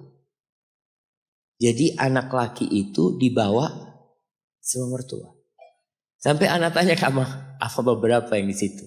Antum bisa nggak ngusir istri antum kalau marah? Ya nggak bisa, Ustaz. Tinggal di rumah istri, gimana mau ngusir istri? Nggak ada, di sana nggak ada ngusir istri. Yang ada kalau suami marah, suami kabur karena rumahnya istri, rumahnya mertua, dia seperti itu. Itu tradisi yang ada di sana. Kok bisa ke sana, Najama? Apa pertanyaannya tadi? Mana jadi? Oh, astagfirullahaladzim, afwan. Dia yang kalau pulang kampung jadi berantem.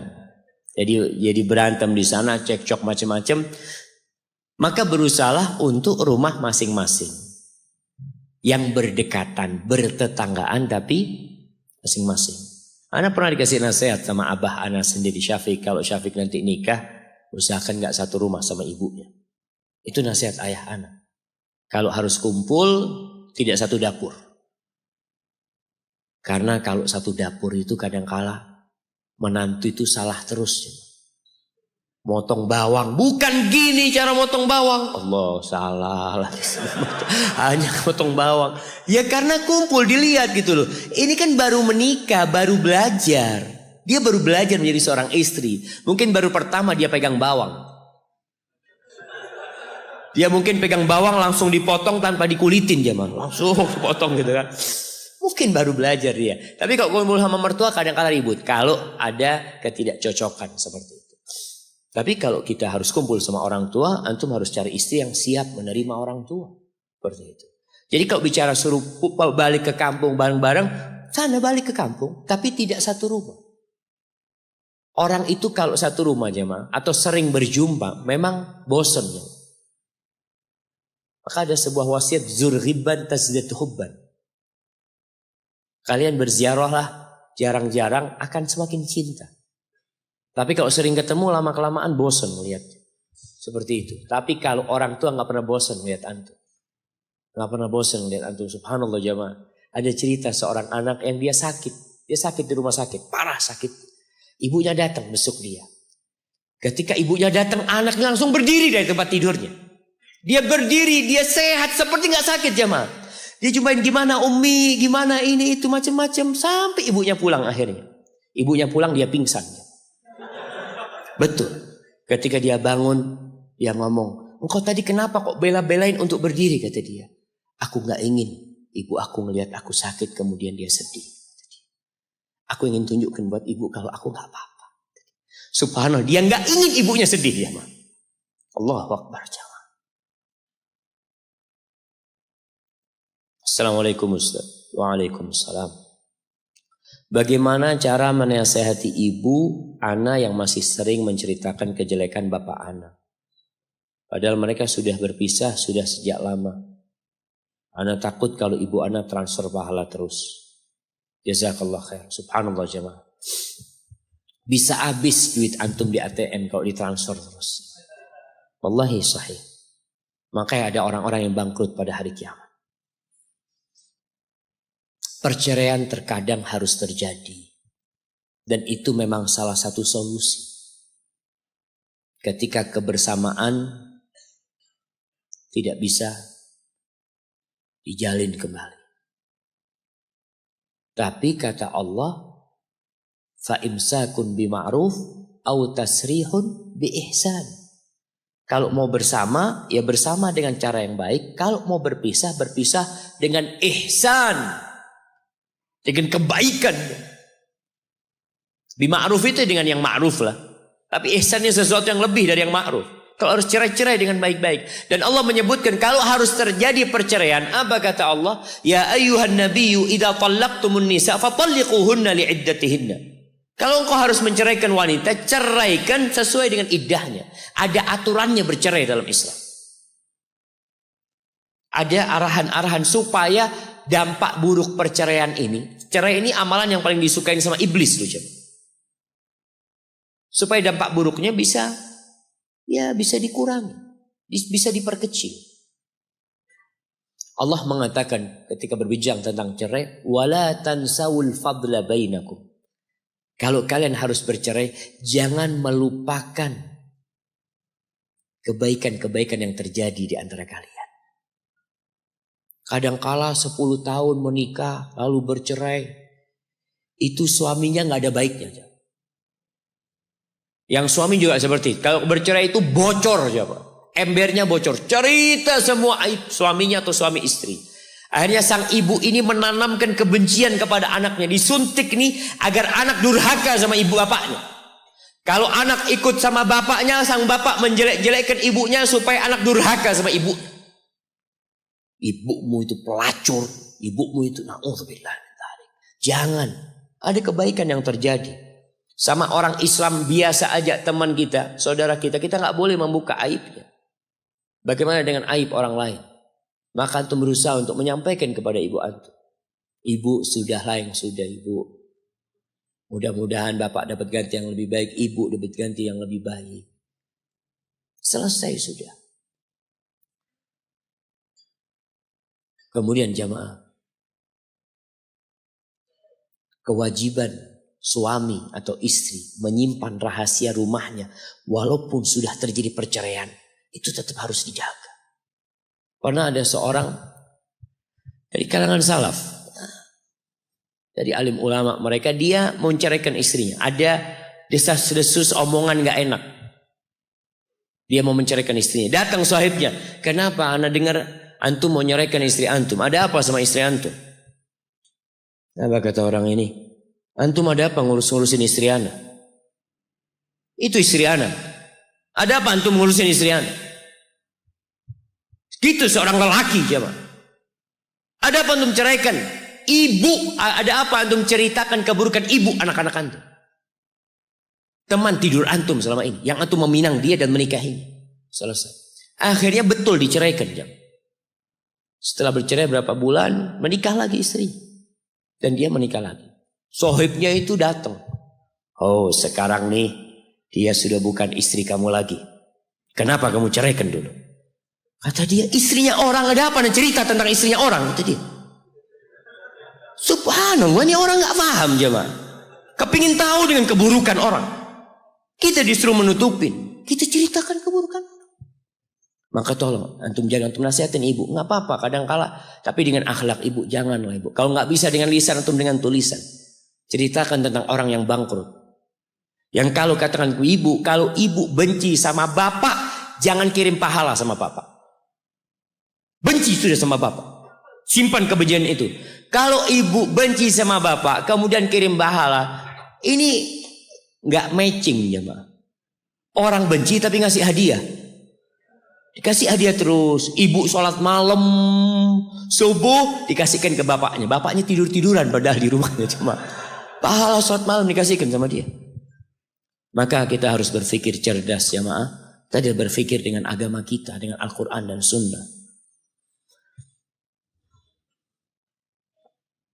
Jika orang tua pada kakek dan nenek kita berbakti kepadanya, namun kita justru durhaka padanya, maka apa yang menjadi penyebabnya?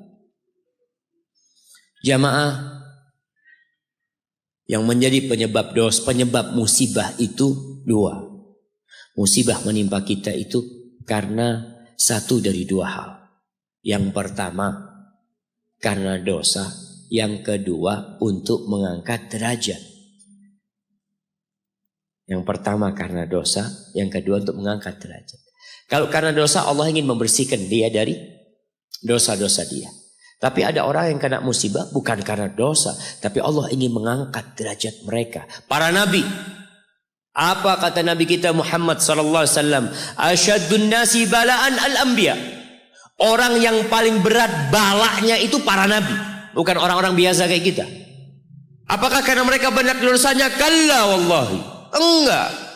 Karena mereka ingin diangkat derajatnya. Allah ingin menunjukkan mereka sabar atau tidak. Itu saja. Jadi kalau dikatakan, ya orang tua antum berbakti sama kakek nenek. Kenapa penyebabnya? Kok anaknya durhaka? Wallahu a'lam. Antum mungkin gak tahu, mungkin dulu waktu muda bapak antum durhaka. Mungkin. Sekarang kan antum masih muda, punya anak-anak durhaka mungkin. Wallahu a'lam. Bisa jadi karena dosa, bisa jadi karena Allah ingin mengangkat derajat orang tua antum.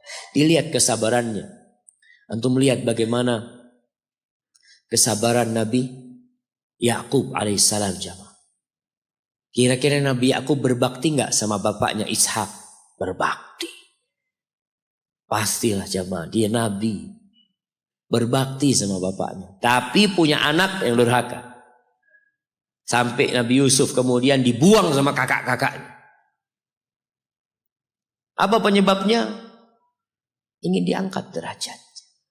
Maka antum husnudzon sama Allah. Dan kita ini kalau sama orang lain harus husnudzon. Kalau ngelihat orang lain sakit ya, orang lain hidupnya susah, aduh koyo ya ketusone, astagfirullahaladzim. Jangan antum harus husnudzon sama orang itu. Apalagi kelihatan orangnya baik. Tapi kalau antum melihat diri antum dapat musibah, dapat kesulitan, kayaknya mau diangkat derajatnya, masya Allah. Astagfirullah. Sama orang lain suudzon, sama diri sendiri husnul. Seharusnya antum suudzon sama diri sendiri. Jamaah, kayaknya ini yang terakhir jamaah. Terakhir ya. Terus capek Ustaz. Soalnya makannya selesai kajian. Kalau sebelum kajian bisa kuat kajiannya.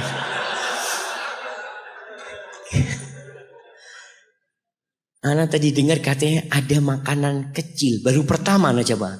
Biasanya Ana dengar ada makanan ringan. Ini makanan kecil. Gak tahu kayak apa kecilnya itu coba. Nanti antum lihat nanti yang kecil ya ma. Ya antum harus nerimo hidup ini jamaah.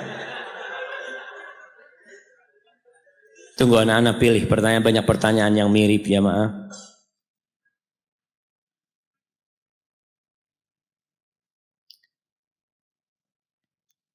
Naam. Assalamualaikum warahmatullahi wabarakatuh. Waalaikumsalam warahmatullahi wabarakatuh. Barakallahu fiik Ustaz. Wa fiik wa barak Ustaz. Afwan, saya mau bertanya Ustaz. Saya punya 4 orang tua. 2 orang tua kandung ana sendiri. Dan 2 lagi orang tua yang mengasuh ana sampai dewasa sejak ana kecil. Bagaimana cara bertobat dari dosa kepada orang tua ana yang mengasuh ana sejak kecil sampai dewasa? Tapi beliau sudah meninggal apa sudah meninggal? Di saat ana masih alia kelas 2. Dan di saat itu ana masih sering buat mereka nangis karena akhlak ana yang sangat buruk. Dan setelah ana dapat hidayah, sekarang ana hanya menangis saja mengingat itu semua. Dan sekarang orang tua kandung ana masih hidup. Ketika mengingat dan mendengar ceramah Ustadz di YouTube, ditambah sekarang ana jadi rindu sama mereka. Ana ingin bertemu mereka. Tapi sekarang saya masih kuliah di Malang. Sedangkan orang tua ana di timur yang jauh di sana. Bagaimana cara ana berbakti kepada mereka yang jauh di sana dan yang udah meninggal? Subhanallah jamaah. Kita itu berbakti sama orang tua bukan pura-pura berbakti. Artinya kebaktian yang pura-pura itu kalau ada orangnya kita baik. Gak ada orangnya kita buruk. Tapi dalam Islam tidak. Mau ada orangnya, gak ada orang tuanya, gak ada orangnya, kita tetap berbakti. Cuma bagaimana kebaktian kita? Kalau tadi buat orang tua asuh, dia punya orang tua asuh. Maka ketahuilah bahwa Nabi SAW mengatakan, Man sana'a ilaikum ma'rufan fakafi'uh. Barang siapa yang berbuat baik kepada kalian, hendaklah kalian membalasnya. Balas kebaikan orang yang berbuat baik kepada kita. Kita punya kewajiban membalasnya. Kalau kalian gak punya sesuatu yang bisa membalasnya, maka katakan jazakallah khairan. Sekarang orang tua asuh antum sudah meninggal dunia. Maka tugas antum adalah banyak mendoakan. Banyak mendoakan. Kalau antum dekat kuburannya, antum ziarah ke kuburnya. Itu orang yang kita kenal di dunia jamaah. Kalau kita ziarah ke kuburannya, dalam sebuah hadis yang disahihkan oleh Syekh Albani rahimahullahu taala, orang itu akan kenal sama kita. Kita kalau datang menziarahi kuburan ayah kita. Bukan ayah kita, siapa saja yang kita kenal di dunia. Lalu kita datang mengatakan Assalamualaikum warahmatullahi wabarakatuh. Dia akan tahu kita berkunjung. Itu alam gaib yang hanya Allah yang tahu. Antum kunjungin kuburannya dan antum doakan. Orang tua asuh antum. Dan terus antum menjalin hubungan baik dengan orang-orang yang dicintain sama orang tua asuh antum. Supaya mereka mengenal kebaikan orang tua antum dan mendoakannya juga. Antum punya sedikit kelebihan rizki, antum mau bersedekah buat orang tua asuh antum, buat siapapun boleh kita coba. Buat orang yang meninggal dunia. Karena Sa'ad bin Ubadah kalau nggak salah pernah bertanya kepada Nabi SAW, ya Rasulullah, inna ummin falatat walam tuzi, ibuku mati belum sempat berwasiat. Afayanfa'uha idza tasaddaqtu anha, kira-kira bermanfaat enggak kalau aku sedekah buat dia? Tasaddaq anha. Oh, silahkan sedekah buat dia. Maka antum berbakti kepada orang tua asuh dengan senantiasa mendoakan, berbuat baik kepada kerabatnya, kepada keluarganya, kepada orang-orang yang dia cintai. Adapun orang tua kandung antum yang jauh, maka antum tetap wajib berbakti dengan segala keterbatasan. Yang pertama, antum minta keridhaannya, antum berada di Malang ini, kuliah di sini. Antum telepon, kalau punya rizki liburan kumpulin duit. Ustaz, ana nggak punya duit Ustaz. Antum puasa sunnah. Puasa sunnah, sisa duitnya nggak antum makan, antum kumpulin. Dengan niatkan aku mau berangkat sama orang tua, mau minta keridhaan orang tua, datang ke sana. Aba, Umi, boleh anak kuliah di Malang, Umi. Kalau abang ngomong, nah ibu kangen sama kau nak. Kamu di sini aja ya, Nay. Antum tinggalkan kuliah. Mungkin antum mengatakan, ya Allah masa depan anak hilang. Subhanallah. Masa depan antum ada di situ. Ketika sahabat tadi yang ingin berjihad, kata Nabi SAW, tetap di ibumu sana. Di situ ada surga. Di situ ada masa depan antum. Wallahi jamaah, kuliah itu tidak menentukan antum jadi orang sukses. Ana tadi malam bertemu dengan orang, Masya Allah, yang rumahnya itu nggak tahu 1 hektar mungkin. Ana lihat, ya Allah rumahnya kayak gini. Dia tokoh Muhammadiyah, Masya Allah. Yang dia punya wakaf buat Muhammadiyah. Anaknya cerita, Allah Ustaz, Abah itu banyak sekali. Sudah meninggal dunia.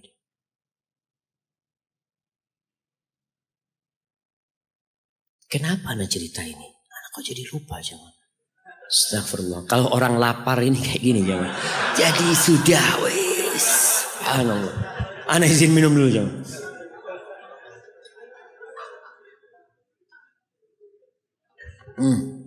Alhamdulillah. Berkaitan dengan kuliah tadi jangan. Orang tuanya ini dia sekolah di Gontor nggak lulus kata dia. Kuliah semester pertama berhenti. Berhenti dia. Semester pertama apa kedua dia berhenti kata dia. Kata bapaknya ngomong, alhamdulillah nak, bapak berhenti. Kalau kuliah nggak tahu jadi apa bapak. Mungkin jadi pegawai aja bapak kata dia. Dengan berhenti kuliah jadi pengusaha. Jadi jangan berpikir antum kalau kuliah itu rizkinya lebih banyak jamaah. Ada satu orang, Masya Allah, ada seorang Pak Haji. Dia itu baca tulis nggak bisa. Tapi pegawainya S2, S1, Masya Allah jemaah. Dia ini yang punya nggak bisa baca tulis. Karena rezeki itu tidak kenal dengan kuliah. Antum pikir profesor ahli ekonomi itu rezekinya lebih banyak daripada yang lulusan SD? Nggak ada. Rezeki itu tidak bergantung sama ilmu. Tidak dengan, ya antum belajar ilmu. Tapi untuk diamalkan dalam kehidupan ini. Karena kalau kuliah anak terus terang anak banyak kecewa dengan lulusan kuliah. S1 pertanian, kerjanya di administrasi. Loh, kok iso anak ngomong? Nanem apa antum di kantor? Antum bisa lihat negeri kita ini jamaah pertanian, Masya Allah kalah sama Thailand. Padahal ada IPB. IPB itu dulu diplesetkan. Karena kebanyakan lulusan IPB itu kerja di bank. Institut Perbankan Bogor. Sampai diplesetkan seperti itu. Karena orang gak mau ke sawah. Orang gak mau menanam jamaah. Maka kalau bicara kuliah, lihat antum kuliah. Antum bener gak? Kuliah ini memang ilmu yang antum pelajarin akan antum praktekkan dalam kehidupan antum. Kalau ternyata enggak Ustaz, cuma butuh ijazahnya Ustaz. Karena daftar kerja harus pakai ijazah. Jadi ilmunya gak ada gunanya. Karena memang dia dari awal cuma mau dapat ijazah. Maka tolong tadi antum kalau orang tua ngomong antum pulang kampung nak. Antum mungkin berpikir ya Allah kerja apa di kampung ini. Wallahi bisa jadi antum dengan berhenti kuliah antum jadi pengusaha yang akan lebih sukses daripada teman antum. Nanti antum ketemu sama sohib antum yang doktor, antum lulus kuliah ndak dilihat sohib antum masih pakai motor, antum sudah pakai Mercy. Masya Allah. Wallah kalau rizki tadi yang sampaikan jangan takut. Kalau antum berbakti sama ibu antum, bapak antum, salah satu janji Allah rizkinya dilancarkan, umurnya ditambahin. Kalau ibu antum mengatakan nggak boleh nak silahkan kau kuliah, ya sudah. Antum kuliah tapi sering telepon sama orang tuanya. Tanya sama orang tuanya, jangan pelit-pelit. Banyak kan anak kuliah ini kapan SMS orang tuanya? Kapan akhir bulan? Ayah, fulusnya sudah tipis. Allahu Akbar. Jangan, antum nggak bisa ayah fulus jangan dikirim. Ana yang kirim fulus. Masya Allah. Itu yang diinginkan orang tua jamaah. Itu yang bisa Anda sampaikan. Masih banyak pertanyaan yang belum bisa dijawab jamaah. Ada sebuah aplikasi baru namanya Halo Ustaz. Itu aplikasi Anda rasakan manfaatnya ya. Jadi buat teman-teman yang ada pertanyaan yang mungkin gak dijawab, bisa telepon Ustaz langsung lewat aplikasi tersebut. Kalau Ustaznya online. Kalau gak online gak bisa jawab. Ada banyak Ustaz di aplikasi itu, mudah-mudahan ya bisa menjadi solusi untuk pertanyaan-pertanyaan yang mungkin gak bisa dijawab. Apabila yang Anda sampaikan benar itu dari Allah Jalla Jalaluh. Kalau ada yang salah dan kurang berkenan itu dari diri Anda pribadi, Allah dan Rasulnya terbebaskan dari kesalahan itu. Subhanakallahumma bihamdika asyhadu an la ilaha illa anta astaghfiruka wa atubu ilaik. Ana serahkan kepada takmir masjid sebagai pembawa acara. Wassalamualaikum warahmatullahi wabarakatuh.